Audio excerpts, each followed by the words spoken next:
तो hello friends, welcome है आपका मेरे इस चैनल पर। मैं हरविंदर सिंह आज एक और नया पॉडकास्ट लेकर के हाजिर हैं। तो आज यहाँ पे मैं लोनावाला में हूँ और यहाँ पे एक सेमिनार चल रहा है जो मेरे मेंटोर हैं कोच सलमान खान सर। तो यहाँ पे बहुत सारे जो हैं इंडिया से लोग आए हुए हैं, तो मेरे को मौका मिला उनके साथ में पॉडकास्ट करने का। तो मैं उनसे कुछ जो ऐसे क्वेश्चंस हैं वो करने वाला हूँ, तो आपको बहुत सारी वैल्यू मिलने वाली है, तो प्लीज़ आप बने रहें। तो मैं पहले तो बता दूं तो 10 साल से वो बिजनेस कोचिंग इंडस्ट्री में हैं और साथ साथ बहुत सारे लोगों को, ऐसी कंपनीज़ को, ऑर्गेनाइजेशन को वो कोचिंग दे चुके हैं जिनको कि सक्सेसफुली रिजल्ट है और 10x ग्रोथ कर रहे हैं। तो वेलकम है कोच सलमान खान सर आप। हरविंदर सर, पहले तो आपको बहुत बहुत धन्यवाद कि आपने अपने पॉडकास्ट पे मौका दिया बोलने का। जब भी हम आपको देखते हैं बहुत मोटिवेशन मिलता है और आप जिस तरह की वीडियो बनाते हैं, इंस्पायर कर रहे हैं, हम भी बहुत कुछ सीखते हैं। तो thank you very much Harvinder sir, आपके फोरम पे अपॉइंट करने के लिए, बुलाने के लिए थैंक यू। फ्रेंड्स, वेलकम है एक बार फिर से आपका। और आज का जो मेरा सवाल है कि मोस्टली जो बिजनेस लोग स्टार्ट तो बड़े चाव से करते हैं लेकिन वो बहुत जल्दी फेल भी हो जाते हैं। तो उनका फेल होने का रीज़न क्या है, या वो फेल ना हो ऐसा क्या करें? बिजनेस हम स्टार्ट करते हैं, कोई भी बिजनेस स्टार्ट करते हैं, सोचते हैं ये प्रोडक्ट है, हर आदमी की रिक्वायरमेंट है, एवरीवन इज माय कस्टमर, और ये डेस्परेट लेके सोच के शुरू करते हैं कि मैं बिजनेस में आ रहा हूँ, प्रोडक्ट लेकर आ रहा हूँ, हर कोई बाय करेगा। और जब हम मार्केट में उतरते हैं तो एक भी खरीदार हमें नहीं मिलता है और वहां पर हम स्ट्रगल करते हैं। फिर हम सोचते हैं ये करें वो करें। तो यहाँ पर सबसे पहले जो चीज हमें रिसर्च करना है कि मार्केट की नीड क्या चल रही है, उस नीड की पकड़कर अब इस नीड की, इस प्रॉब्लम को मैं कैसे सॉल्व कर सकता हूँ, उसके लिए क्या प्रोडक्ट होना चाहिए। तो आइडेंटिफाई करो मार्केट की प्रॉब्लम, उस प्रॉब्लम को हम कैसे सॉल्व कर सकते हैं, उसके लिए आपको अपना प्रोडक्ट लेकर आना है। और ये प्रॉब्लम आपने सॉल्व कर दी, ट्रिगर पकड़ लिया आपने, तो मार्केट में आप नेक्स्ट लेवल का काम करेंगे। तो thank you so much sir. तो मेन है कि आपको सोल्यूशन देना है लोगों को, जब भी आपके साथ में लोग कनेक्ट हो पाएंगे। तो एक सवाल और है मेरा कि जो फेल होने का रीज़न है, लोग फेल होते हैं, वो क्या ऐसी चैलेंज है या माइनस या ड्रॉबैक कौन सा है जिसकी वजह से फेल हो जाते हैं? तो सबसे बड़ा रीजन जो हम लोग हमेशा बताते हैं अपने मास्टर क्लास में होता है पावर ऑफ इंटेंट। इंटेंट नहीं होता है हमारा कि हमें कहाँ जाना है, अपने बिजनेस को क्या लेके आना है, गोल नहीं होता है, विजन नहीं होता है, वहां पर हम मार खा जाते हैं। राइट। तो जैसे एक बच्चा बड़ा होता है, छोटा 2 साल से लेकर अलग अलग स्टेज से गुजरता है, बिजनेस भी हमारा अलग अलग स्टेज से गुजरता है। बिजनेस में पहली स्टेज आती है जिसको हम बोलते हैं ग्रोपिंग स्टेज। जैसे छोटा बच्चा अपनी माँ के साथ कनेक्टेड रहता है, मदर पे डिपेंडेंट रहता है, बिजनेस भी हम पे डिपेंडेंट रहता है। राइट। उसको पता नहीं होता है क्या करना है, भूख लगती है, खुश रहता है, पेट खाली रहता है, रोता है, मदर फीडिंग कराती है। उसी तरह से बिजनेस भी हमसे बना हुआ रहता है। फिर आती है अर्ली सक्सेस। हमें पता चलता है कि प्रोडक्ट बिक रहा है, कस्टमर है, हम यहाँ पे जाते हैं रोकड़ा बनाने में, पैसा बनाने में जाते हैं, कैसे हम कस्टमर को अंदर करें। पैसा आता है, फिर हम नेक्स्ट स्टेज पे होते हैं, हम कस्टमर लोगों को लेकर आएंगे, भरोसे वाले लोगों को लेकर आएंगे, और भरोसे के लोगों में हम रिश्तेदारों को भरते हैं, जान पहचान के लोगों में भरते हैं। एक लेवल पे आने का बिजनेस ग्रो करने के लिए अब मुझे टैलेंट को लाना है। और यहाँ जो हमने फौज खड़ी करी है, अब ये फौज यहाँ तक आगे, यहाँ से यहाँ नहीं ले जा पाती है। तो हम रिप्लेसमेंट नहीं कर पाते क्योंकि हम इनसे इतने इमोशनल अटैचमेंट हो जाते हैं, भरोसे पर अट्रैक्ट करते हैं, इससे बिजनेस ग्रो नहीं होगा। तो आपको एक स्टेज के बाद सीखना पड़ेगा। बिजनेस शुरू करने के लिए टैलेंट नहीं चाहिए, जो जुनून चाहिए। शुरू करने के बाद एक लेवल पे आने का, ग्रो करना है, स्केल करना है, वहां पर लर्निंग पे काम करना है, जो बिजनेस ओनर नहीं करते हैं। मोस्टली चैलेंज एक ये भी आता है कि लोग किसी न किसी से ऐसे ही अपने फैमिली से या रिलेशन में कि हाँ भी मैंने बिजनेस स्टार्ट कर लिया, तो वो लर्निंग नहीं कर पाते हैं। तो आज की डेट में पहले वाला जो ज़माना था उस हिसाब से तो हम बिजनेस नहीं कर सकते। तो उसके लिए जो कम से कम किसी न किसी मेंटोर को हायर करना पड़ता है, जैसे आपको कर रहे हैं, आप कोचिंग दे रहे हैं सबको, तो कितना इफेक्टिव होता है ये ट्रेनिंग वगैरह है ना? Yes sir. ये बहुत इफेक्टिव होता है क्योंकि जहां तक आप आ सकते थे वहां तक अब आ गए। अब यहां से यहां जाना है तो यहां से यहां जाने का रास्ता दिखाने वाला कोई होना चाहिए। तो हम जैसी कंपनी के साथ आपको कोलैबोरेट करना पड़ता है, एसोसिएट होना पड़ता है, जो आपको वो रास्ता दिखा सके और आपको हाथ पकड़ के ले जा सके। तो इन्वेस्ट करना पड़ेगा। बड़ी जो कंपनीज होती है, जैसे आप कॉर्पोरेट देखेंगे, ये बजट बनाते हैं ट्रेनिंग एंड डेवलपमेंट के लिए अपनी ऑर्गेनाइजेशन पे। ये इतना पैसा हर साल खर्च करते हैं सेल्फ डेवलपमेंट पे। तो एज ए एंटरप्रेन्योर आपका काम है अपनी हर एक रिसोर्स को लोअर लेवल से नेक्स्ट हायर लेवल पे लेके जाने के लिए। तो वहां पर मेरा माइंडसेट भी आता है, नॉलेज भी आती है, स्किल्स भी आती है। तो इन सब चीजों में हमें इन्वेस्ट करना पड़ेगा, लर्निंग वगैरह पे। तो सबसे ज़्यादा ज़रूरी है कि हमें लर्निंग करनी है, और लर्निंग के बाद जो है ऑटोमेटिकली अर्निंग स्टार्ट हो जाएगी। तो मेरा एक सर और जो है कि इंसान कोई भी जो बिजनेसमैन है, एंटरप्रेन्योर है, तो उसको सबसे पहले जो है किस चीज़ पे काम करना चाहिए? बिजनेस को ग्रो करने के लिए हमें 4 ड्राइवर को स्केल करना है। उसमें सबसे पहले जो अगर हमारा आता है बिजनेस मॉडल आता है। तो मेरे बिजनेस मॉडल को मुझे स्केल करना है। अगर मैं लोकल ऑपरेट कर रहा हूँ तो मुझे स्टेट पे ऑपरेट करना है, स्टेट पे अगर आ गया तो मुझे नेशनल लेवल पे आना है, और फिर नेशनल लेवल से मुझे ग्लोबल लेवल पे जाना है। तो बिजनेस मॉडल को इंक्रीज करना है, मुझे स्केल करना है, सेल्स को मैक्सिमाइज करना है। सेकंड जो चीज जिसमें मुझे काम करना है वो आता है मेरी पीपल्स, लोग, taking resource from lower level to higher level. तो आपकी ऑर्गेनाइजेशन का सबसे इंपॉर्टेंट एसेट है, आप बोल सकते हो इंफ्रास्ट्रक्चर है, फर्नीचर है, सब कुछ है, लेकिन मेरे नजर में सबसे इंपॉर्टेंट एसेट है वो पीपल है, आपके लोग हैं। तो आपको अपने लोगों को लोअर लेवल से हायर लेवल पे लेके जाना पड़ेगा, तो लोगों पे काम करना पड़ेगा। ये 2 एलिमेंट हो गए, 2 ड्राइवर हो गए। तीसरा ड्राइवर अगर आप देखेंगे तो वो आता है कंपनी की रेपुटेशन, कंपनी का नाम, उस पर आपको काम करना पड़ेगा। और फोर्थ जो चीज आती है वो आता है थिंक टैंक, वो नॉलेज, वो think tank, where is the leadership pipeline. उस तरह के लोग, उस तरह की नॉलेज, उस तरह का लोग लगेंगे आपको। जो आप देखते हो बोर्ड फॉर्मेशन होता है, जो बाहर के टैलेंटेड लोग होते हैं, बड़े बड़े कंपनीज के लोग होते हैं, वो आपके बोर्ड में होते हैं। क्यों होते हैं? क्योंकि थिंक टैंक पे हमें काम करना है, वो आइडियाज हमें दे सके। तो लर्निंग और मेंटरशिप इसलिए जरूरी है कि आपका थिंक टैंक बढ़ सके। और एक सबसे ज़्यादा और चैलेंज आता है, तो मोस्टली जितनी भी ऑर्गेनाइजेशन है या जो कंपनीज हैं, मोस्टली वो फेल होने का रीज़न कहीं हद तक टीम का भी होता है। तो टीम को कैसे एम्पावर कर सकते हैं या कैसे उनको ट्रेनिंग दे करके क्या कर सकते हैं, उसके लिए क्या करना होगा हमें? ताकि कहते हैं कि टीम ही जो है आपको ऊपर भी ले जाती है और वही आपकी कंपनी को डुबो भी देती है। राइट। सो बिजनेस में आपके 6 एलिमेंट्स आते हैं फंक्शन एरिया, जिसमें मार्केटिंग आता है, सेल्स आता है, ऑपरेशन आता है, अकाउंट आता है, R&D आता है, उसमें से एक आता है HR, ह्यूमन रिसोर्स। यहाँ पर लोग गलती करते हैं, ऐसे भी सेगमेंट में लोग बोलते हैं कि सर हमारी कंपनी बहुत छोटी है, HR ह्यूमन रिसोर्स हमारे लिए नहीं है, बड़े कॉर्पोरेट्स के लिए। हम तो 2 लेबर को लेकर काम कर रहे हैं, हम तो 10 लोगों को लेकर काम कर रहे हैं, तो हमें HR की जरूरत नहीं है। और मैं बोलता हूँ लॉजिकली, मैं आपको एक्सप्लेन करता हूँ, आपकी कंपनी को, SME सेगमेंट को ज्यादा जरूरत है इस HR डिपार्टमेंट की, ह्यूमन रिसोर्स की, क्योंकि इसमें सबसे पहली जो आती है रिक्रूटमेंट। रिक्रूटमेंट में क्या होता है, जो अभी आपने कहा कि जो लोग होते हैं आपके बिजनेस को बना भी सकते हैं और बिगाड़ भी सकते हैं। आपका प्रोडक्ट अच्छा है, सर्विस अच्छी है, लेकिन लोग सही नहीं रहेंगे, प्रोजेक्ट मुकेबल गिर जाएगा। तो right person, right time, with right investment हमें अपॉइंट करना है। तो सही लोगों को हायर कैसे करना है, रिक्रूटमेंट हमें सीखना पड़ेगा, HR का काम होता है, ये हमें सीखना पड़ेगा। सेकंड चीज आती है जिस पे आपको काम करना है, पीपल डेवलपमेंट। लोगों को डेवलप करना है, स्किल वाइज हो गया, नॉलेज वाइज हो गया, कॉम्पिटेंसी वाइज हो गया, तो लोगों को हमें डेवलप करना पड़ेगा। तो प्रॉपर ट्रेनिंग, मेंटोरिंग सिस्टम होना चाहिए हमारी ऑर्गेनाइजेशन में, हमारे खुद के लिए भी और हमारी टीम के लिए भी। तो पीपल डेवलपमेंट सिस्टम काम करना पड़ेगा। और थर्ड चीज जो आती है जहां पे हमें काम करना है, टीम को फाइनेंशियल ग्रोथ देना पड़ेगा हमें। तो उनका सैलरी अप्रेजल्स हो गए, हमारे साइंटिफिक सैलरी अप्रेजल होना चाहिए, जिसपे हमने आज बात भी की थी। तो कैसे एक प्रॉपर सैलरी स्ट्रक्चर होना चाहिए, इंसेंटिव कल्चर कैसे हम बिल्ड करेंगे, लो सैलरी एंड हाई इंसेंटिव कैसे क्रिएट करना है, बोनस कल्चर कैसे क्रिएट करना है। तो फाइनेंशियल ग्रोथ देना पड़ेगा। दूसरा उन्हें हमें वर्क लाइफ बैलेंस देना पड़ेगा। कोई भी टैलेंटेड इंसान ऐसी जगह पे आना पसंद नहीं करेगा जहां पर ग्रुपिज्म चल रहा है, पॉलिटिक्स चल रहा है, ईगो कॉन्फ्लिक्ट चल रहा है। टैलेंट को नहीं जरूरत है, नहीं इन्वॉल्व, अपनी लाइफ को बर्बाद नहीं करना है, क्योंकि साथ भी कभी होती, ऐसे पचड़ों में नहीं पड़ना है। तो हमें क्लीन कल्चर क्रिएट करना पड़ेगा। ये सारे एलिमेंट पे जो हम लोग काम करेंगे तो डेफिनेटली टीम आपकी अच्छे लेवल पे जाके करेगी, ग्रो करेगी। बिल्कुल सर, बहुत ही बढ़िया। तो एक चीज़ और मेरे मन में एक सवाल आ रहा है कि सबसे ज़्यादा अगर पर्सन कोई एंटरप्रेन्योर है तो उसको अपने ऊपर क्या काम करना चाहिए? माइंडसेट की अगर बात करूं तो कितना काम करता है वो? माइंडसेट तो मेजर रोल प्ले करता है, सब कुछ माइंडसेट ही होता है। मैंने देखा है बहुत सारे एंटरप्रेन्योर्स को सब कुछ रहता है, लेकिन वो रोते रहते हैं, कंप्लेन करते रहते हैं। और मैं बोलता हूँ मार्केट में प्रॉब्लम नहीं चल रही है, प्रॉब्लम यहाँ पे चल रही है। आज धंधे वाले रो रहे हैं, लॉकडाउन में लोग रो रहे थे कि बिजनेस कोलैप्स हो गया, बहुत सारे ग्रो हो गए। मैं खुद लॉकडाउन के फेज में ही निकल के आया हूँ। मेरा लॉकडाउन में पूरा बिजनेस कोलैप्स हो गया था। ऑफलाइन इवेंट करते थे हम लोग, और वहां से उस थप्पेड़े ने हमको बताया कि ऑनलाइन में आना है। मोबाइल से हमने बिजनेस शुरू किया। आज हमारा बिजनेस काफी अच्छे लेवल पे ऑनलाइन में डेवलप हुआ है। तो ये हमने उस प्रोसेस में डेवलप किया। तो यहाँ पर हमें काम करना पड़ेगा इन चीजों पे। तो हमें अगर किसी चीज़ को भी करना है तो पहले हमें माइंड को उस चीज़ के लिए प्रिपेयर करना होगा, ताकि हम उस चीज़ को अफोर्ड तो कर पाएँ। अगर माइंड ही हमारा उस चीज़ के लिए मना कर रहा है तो हम उस चीज़ को नहीं कर पाते हैं।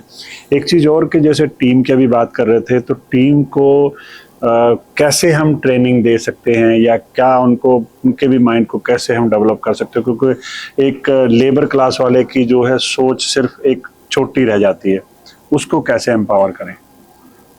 किसी भी इंसान से काम लेना है हमें उनको एप्रिसिएशन बहुत पसंद है, रिकग्निशन बहुत पसंद है, और हमें लगता है पैसा ही सब कुछ है।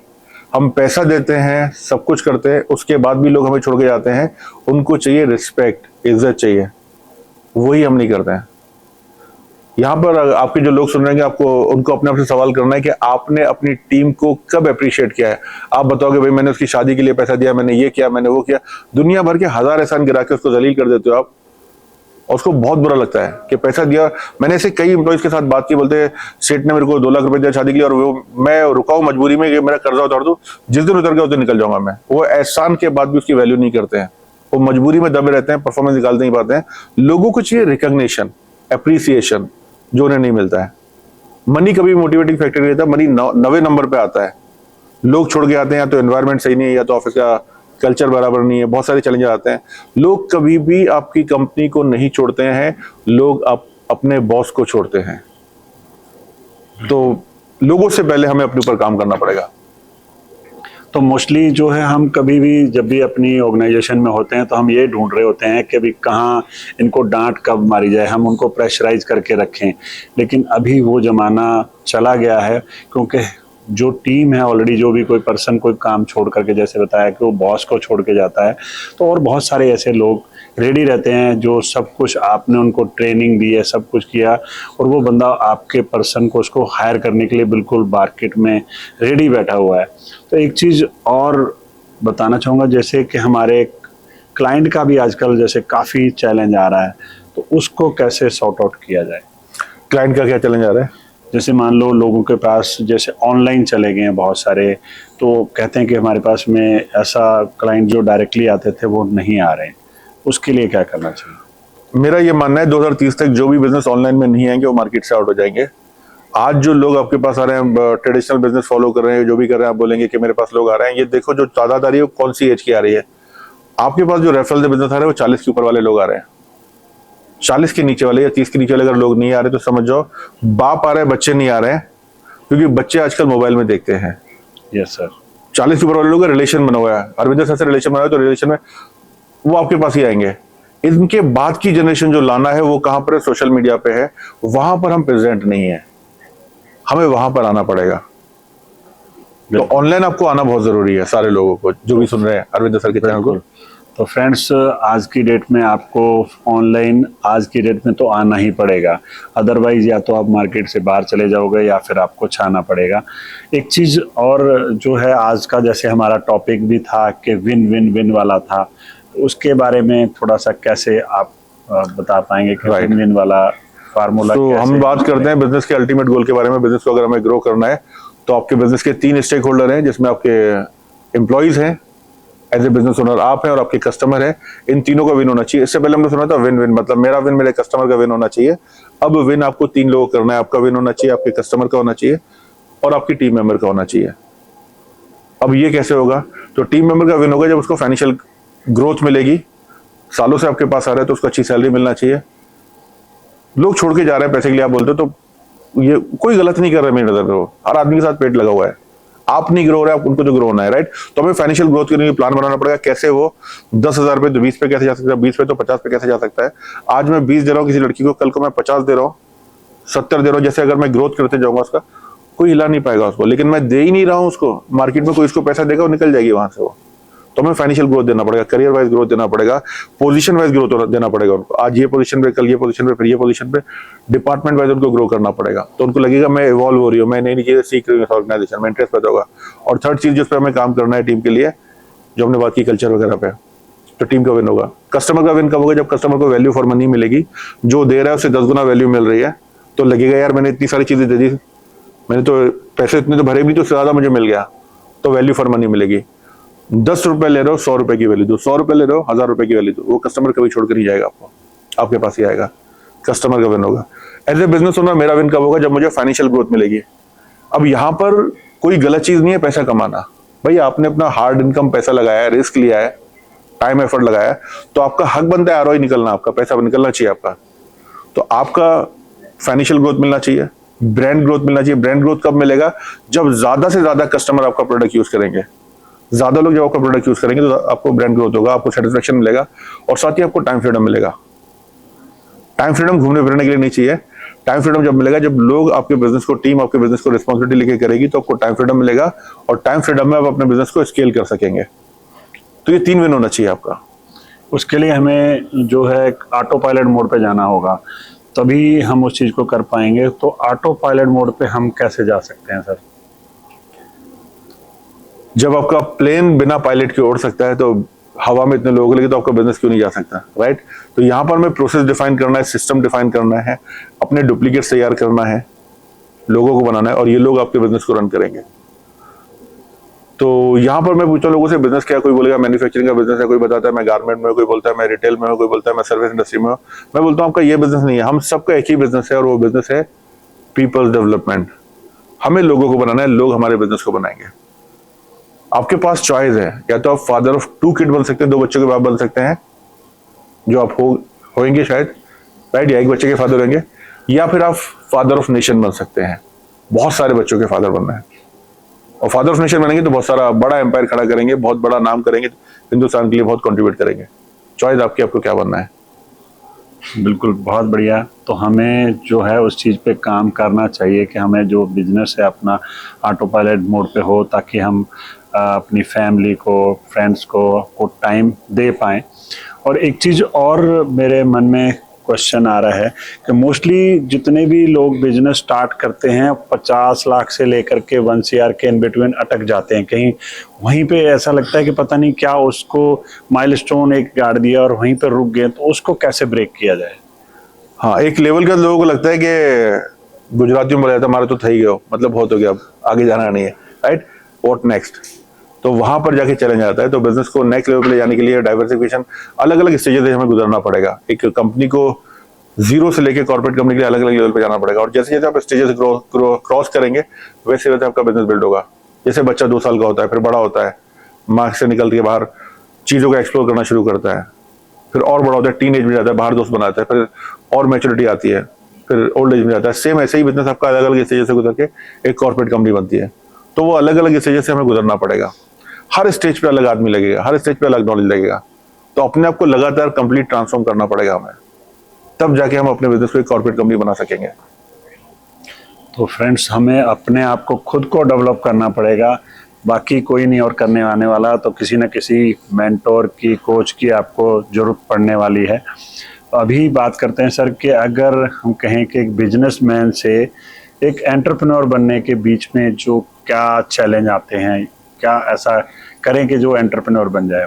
पहले हमें एंटरप्रेन्योर का मतलब समझना पड़ेगा। Who is entrepreneur? 2 तरह के लोग होते हैं। एक बोलते हैं हम सेल्फ एम्प्लॉयड, धंधा ही कर रहे हैं। दूसरा एंटरप्रेन्योर बोलते हैं। सर फर्क क्या है? फर्क ये है, सेल्फ एम्प्लॉयड ट्रैप में टीम है, सब कुछ है, उसके बाद भी हर चीज मुझे करना पड़ रही है, कंट्रोल छोड़ने को मैं तैयार नहीं हूं, और एक चक्रव्यूह ट्रैप में फंस चुका हूं मैं। सेल्स नहीं हो रही, सारी चीजें प्रॉब्लम आ रही है, वहां पे मैं ग्रो नहीं कर पा रहा हूं। कल तक होता क्या था, मैं काम कर रहा था, 8 घंटे काम करता था, सेल्स में देखता था, परचेज में देखता था, और डिस्पैच में देखता था, डिलीवरी से लेके हर एक चीज में मैं इन्वॉल्व होता था। माल निकल गया, कस्टमर कॉल करता, सेट माल नहीं पहुंचा, अच्छा नहीं पहुंचा, मैं चेक करता हूँ, मैं चेक करता था, सॉर्ट आउट करता था। कस्टमर बोलता सर डिलीवरी आ गई, thank you very much. Customer भी हैप्पी था, मैं भी इतना मेहनत कर रहा था। आज 8 की जगह 16 घंटे मैं काम कर रहा हूँ। कल मेरे पास लोग नहीं थे, आज मेरे पास टीम है। टीम के बाद मेहनत डबल करने के बाद आज मैं फ्रस्ट्रेटेड हूं, मेहनत कर रहा हूं, कस्टमर की कंप्लेन आ रही, कस्टमर भी सेटिस्फाइड नहीं। चैलेंज कहां आ रहा है? चैलेंज आ रहा है, पहले 10 लोग थे, उस 10 बिल से आज 110 बिल हो गए। तब भी मैं ही कर रहा था, टीम नहीं थी। आज टीम होने के बाद भी हर चीज में मुझे इन्वॉल्व होना पड़ रहा है। अब चीजें हाथ से निकल रही है। एंटरप्रेन्योर का काम क्या होता है? Entrepreneur is someone who is taking resource from lower level to higher level. अपनी रिसोर्स को हायर लेवल पे लेके आना पड़ेगा। लोगों को हम एम्पावर नहीं करते, कंट्रोल छोड़ते नहीं है, उनको एम्पावर करना पड़ेगा, उनको डिसीजन लेने के लिए एम्पावर करना पड़ेगा, खुद से डिसीजन ले सकें। हम तक नहीं आ पाए। तो यहाँ पर हमें अपने काम की SOPs बनाना पड़ेगा, सिस्टम एंड प्रोसेस बनाना पड़ेगा, जिससे वो लोग डेवलप हो सके और काम हमसे फ्री हो सके। तो ये चैलेंजेस से हम निकल नहीं पाते, यहाँ इसलिए स्ट्रगल करते हैं हम लोग। तो फ्रेंड्स, हमें कहीं ना कहीं जो है अपनी टीम को एम्पावर करना पड़ेगा ताकि हमारा बिजनेस ग्रो हो पाए। अगर हम खुद ही उस बिजनेस में इन्वॉल्व रहेंगे तो फिर हम ग्रो नहीं कर पाते, एक ही जगह जा कर के वो स्टक हो जाता है। तो टीम को एम्पावर हम किस तरह से कर सकते हैं? टीम को एम्पावर कर सकते हैं हम रिकॉग्निशन करके, अवार्ड रिवॉर्ड दे सकते हैं उनको। टीम को हम जोड़ सकते हैं अपने मिशन में। मिशन लेके चलो, 1 CR कंपनी को 100 CR पे लेके जाना है, मिशन पे लगा दो उनको एक मिशन से जोड़ दो उनको, ये पर्पस है, हमें इसको हिट करना है, इसको क्रॉस करना है, जोड़ो उनको अपने साथ में इस मिशन में। लेकिन कहीं ना कहीं जितने भी एंटरप्रेन्योर हैं या बिजनेसमैन हैं, उनको डर ये रहता है कि ये मेरा कंपटीटर ना बन जाए, काम को छोड़ के ना चला जाए, ये कल को मेरे साथ में सामने आ जाएगा या मेरे बगल में कहीं आ जाएगा, तो वो चीज़ कैसे ख़त्म होगी?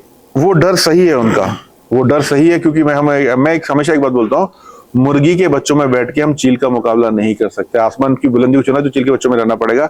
यहाँ पर हो क्या रहा है, मैं बिजनेस कर रहा हूँ, सारी चीजें मैं कर रहा हूँ, मैं कंट्रोल छोड़ नहीं रहा हूँ, मेरे बाजू वाला भी वही कर रहा है, वो भी वही कर रहा है, हर आदमी यही मधुर कहानी सुना रहा है। तुझे पता है भाई ने 6 महीने से कोई पैसा नहीं लिया, प्रॉफिट कोई पैसा नहीं निकाला है, घर से अब चला रहा है, क्या बात कर रहा है, यहाँ 10 साल महीने से बैठो, 10 महीने से 1 रुपया नहीं निकाला। ये कंपटीशन लगा हुआ है, वो भी स्ट्रगल कर रहा है, ये भी स्ट्रगल कर रहा है, ये भी स्ट्रगल कर रहा है, सब एक दूसरे को देख रहे हैं, एक दूसरे को फॉलो कर रहे हैं, लगता है यही दुनिया, यही सारी चीजें, सब बकवास बातें रहती है। कुछ लोग निकलते हैं जो इस तरह के प्रोग्राम में आते हैं, लाइक माइंडेड लोग बैठे हैं यहाँ पर बातें कर रहे हैं, ये अलग दुनिया है। तो हमें उस भीड़ से, उस पैराडाइम से बाहर निकलना पड़ेगा, उस दायरे से बाहर निकलना पड़ेगा, और बहुत मुश्किल होता है उस दायरे को तोड़ पाना, निकल पाना। अगर निकल पाते तो आज फिर से भारत हमारा सोने की चिड़िया होती, हर आदमी मिलियनर बिलियनर होता। जब हम बात करते हैं इंडिया में कितने गिने चुने नाम है हमारे सामने उस लेवल पे जो आते हैं, बाकी लोग क्यों नहीं कर पा रहे हैं, उस दायरे को तोड़ नहीं पा रहे हैं। तो फ्रेंड्स, आप सुन पा रहे हो कि बहुत ही अच्छी नॉलेज मिलने वाली है आपको इस पॉडकास्ट से। एक चीज़ और कि मोस्टली जितने भी जो होते हैं एंटरप्रेन्योर होते हैं, वो उनकी सोच उस तरह से नहीं बन पाती है कि भी एक एंटरप्रेन्योर बन पाएं, वो बिजनेसमैन ही बन के रह जाते हैं। तो सोच को उसको कैसे ब्रेक करें? उस मुर्गी के बच्चों से निकल के चील के बच्चों में आना पड़ेगा, इस तरह के प्रोग्राम्स में, इस तरह की कम्युनिटीज में आना पड़ेगा, लाइक माइंडेड लोगों में। अगर ऐसे कमरे में आप बैठे हैं जिसमें सबसे धुरंधर, सबसे टैलेंटेड पर्सन आप हैं, कमरा बदलो, कमरा बदलने का टाइम है। हमेशा अपने से आगे वाले लोगों में रहना पड़ेगा आपको। वो कमरा हम बदलने को तैयार नहीं है, वो सर्कल हम छोड़ने को तैयार नहीं है। एक चीज़ और कि मोस्टली लोग जो हैं, कईयों के पास फंड होता है लेकिन वो बिजनेस को ग्रो नहीं कर पाते, और कईयों के पास फंड ना होने की वजह से भी वो बिजनेस को बहुत अच्छे से जीरो से स्टार्ट करके बहुत अच्छे से ग्रो कर पाते हैं। तो ऐसी क्या चीज़ उनमें? सारा माइंडसेट का खेल है, सारा माइंडसेट का खेल है। फंड, बिजनेस को ग्रो करने के लिए फंड नहीं चाहिए, बिजनेस को ग्रो करने के लिए आइडिया चाहिए, एक स्ट्रेटेजी चाहिए। आइडिया अगर दमदार है आपका, मार्केट में 10 लोग बैठे हैं उस फंड पे पैसा लगाने के लिए, हर आदमी को पैसा मल्टीप्लाई करना है। ये बिजनेस मॉडल है, मेरा चल ही नहीं रहा है, डूब रहा है, और हम बोल रहे नहीं मेरा, मैं इसको छोड़ूंगा नहीं, मुझे इसको बड़ा करना है, इसको बड़ा। भाई ये नहीं बड़ा होगा, ये प्लास्टिक का झाड़ है, इसे पानी डाल के बड़ा नहीं होगा। ये मॉडल डूबता जहाज है, इसमें पैसा लगाऊंगा पर नहीं ग्रो होगा। ये उससे अटैचमेंट है, उसको छोड़ नहीं पाते हैं। मैं भी थोड़ी देर पहले अब मेरे किसी पार्टिसिपेंट से बात कर रहा था, उनको बता रहा था मैं कि हमारे एक क्लाइंट है मुंबई में, फर्नीचर का बिजनेस है, कशली मार्केट के पायनियर हैं और व्हाइट हाउस कंपनी है, और मेरे बहुत अच्छे, हमारे वेल विशर, हमारे बहुत अच्छे क्लाइंट है वो। तो उनके फादर की स्टोरी, मार्केट को डेवलप करने वाले उनके फादर है, फर्नीचर बिजनेस बिल्ड किया। उससे पहले बताते हैं उन्होंने कई सारे बिजनेस की, कपड़े का बिजनेस किया, रिटेल बिजनेस किया, नहीं चले बिजनेस, फटाफट चेंज कर देगा, फर्नीचर बिजनेस किया, चालू किया, क्लिक हो गया, कंटिन्यू किया, फिर उस मार्केट को बसाया, कई सारे प्लेयर को बुलाया, उन्होंने बोला कि तुम आ जाओ, मार्केट अच्छा है, मार्केट डेवलप किया साथ में। नहीं तो लोग कॉम्पिटिशन होता है ना कि भाई मैं कैसे क्यों खड़ा करूं अपना कॉम्पिटिटर। बिल्कुल। चाइना मार्केट में थे, वहां पर उनको हार्ट अटैक आया, बिजनेस पूरा मार्केट डेवलप किया, नाम है उनका, तो देहांत हो गया। उसके बाद उनके बेटे आए, हरजी आया इस बिजनेस में, उन्होंने डेवलप किया। हमारी कंसल्टिंग में एक टाइम आया जब हम लोग उनकी कंसल्टिंग कर रहे थे, मार्केट के पायनियर थे और बाद के जो प्लेयर थे वो बहुत आगे निकल गए। फिर हमने काम चालू किया, वापस से बिजनेस को डेवलप किया, फिर मार्केट का एक नंबर 1 पे लेके आया उस कंपनी को। तो बताने का मतलब ये है कि हम छोड़ नहीं पाते भाई, ये डूबता जहाज है, दिखाई दे रहा नहीं ग्रो होगा, उस मॉडल को चेंज नहीं करते हैं लोग। लास्ट ईयर की अगर मैं बात करूं 2024 की, हमने बिजनेस मॉडल पे जिस प्रोडक्ट पे हम लोग काम कर रहे थे, हमने मार्केट में 40 से 50 लाख बर्न किया मार्केट में 5-6 महीने के अंदर। मार्केट में डाला, लीड जनरेट किया, हमें समझ में आया ये मॉडल लॉस कर रहा है, फटाक से हमने फनल चेंज किया, नया फनल खड़ा किया, अब ये प्रॉफिटेबिलिटी में आ रहा है। 1 रुपया लगा रहे हो तो तुम्हारा 5 से 10 रुपए के, 5 से 7 रुपए निकलना चाहिए प्रॉफिट मार्जिन। प्रॉफिट मार्जिन बहुत ज्यादा जरूरी है, प्रॉफिटेबिलिटी बहुत ज्यादा जरूरी है। बहुत ही बढ़िया sir, thank you so much, आपने बहुत अच्छे से बताया। एक जाते जाते एक आखिरी सवाल पूछना चाहूँगा कि हमें ऐसा बिजनेसमैन को कौन सा एक फार्मूला देना चाहोगे हमारे दर्शकों को जिससे कुछ उनको बेनिफिट मिल पाए? तो सबसे पहले आपको डिसाइड करना है कि आपको लाइफ में सक्सेसफुल होना है, अपने बिजनेस को 10x करना है या 5x करना है। पहले डिसाइड करना है आपको, नंबर 1 चीज। सेकंड चीज जो आपको करनी है, do whatever it takes, जो भी करना पड़े, जिस भी हद तक जाना पड़े, हर इम्तिहान, हर परिस्थिति को पार करने के लिए तैयार हो जाओ। मर जाओ, खप जाओ, फिर मुझे उसको करना है। ये 2 चीजें कर ले, आपको आगे बढ़ने से कोई नहीं रोक सकता। तो thank you so much Salman sir, आपने हमारे लिए समय निकाला और बहुत ही वैल्यूएबल टाइम था और आपने हमारे दर्शकों को जानकारी दी है बहुत सारी ऐसी। तो फ्रेंड्स, थैंक यू, आपका भी अभी तक आप बने हुए हैं और बहुत जल्द मिलते हैं नेक्स्ट एपिसोड में। और अभी तक आपने अगर सब्सक्राइब नहीं किया है चैनल को तो प्लीज़ उसको सब्सक्राइब करिए ताकि ऐसी और वैल्यू आपको मिलती रहे। Thank you so much. Thank you.